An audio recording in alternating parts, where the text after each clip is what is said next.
Okay. గురువుగారు ప్రత్యేకించి మనకు ఆ రోజు నిత్యం దీపారాధన చేసే అలవాటు ఉన్న వాళ్ళు ఉంటారు. మరి ఆ రోజు చూసుకుంటే మహాలయ అమావాస్య పితృ కార్యక్రమాలకి చాలా ప్రసిద్ధి పొందిన రోజు. ప్లస్ సూర్యగ్రహణం కూడా ఉంది. మరి నిత్య దీపారాధన ఆ రోజు చేయడానికి అవకాశం ఉంటుందంటారా? అసలు చేయొచ్చంటారా? యథావిధిగా మనం చేసుకునేటువంటి నిత్య కార్యక్రమాలు, నైమితిక కార్యక్రమాలకి ఎటువంటి లోటుపాట్లు చేయకూడదమ్మా. ఖచ్చితంగా ఆ రోజున ఇంట్లో దీపారాధన, పొద్దున్నే దీపారాధన చేసుకొని నిత్యం పూజ చేసుకునే వాళ్ళు పూజ చేసుకోవచ్చు.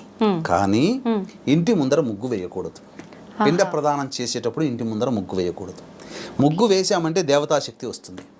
ముగ్గు వేయలేదు అంటే పితృ కార్యక్రమం జరుగుతున్నట్టు అర్థం. పూర్వకాలంలో యతులు, సన్యాసులు, భిక్షగాళ్ళు, వారాలు చేసుకునే వాళ్ళు ఉంటారు కదా, వారాల అబ్బాయి అని అంటుంటారు కదా, ఇట్లాంటి వాళ్ళందరూ కూడా ఇంట్లోకి ప్రవేశించాలంటే ముందు ముగ్గు వేశారా లేదా అని చూసుకునేవాళ్ళు.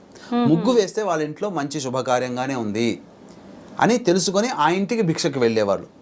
ముగ్గు వేయలేదు అంటే వాళ్ళ ఇంట్లో ఈ రోజు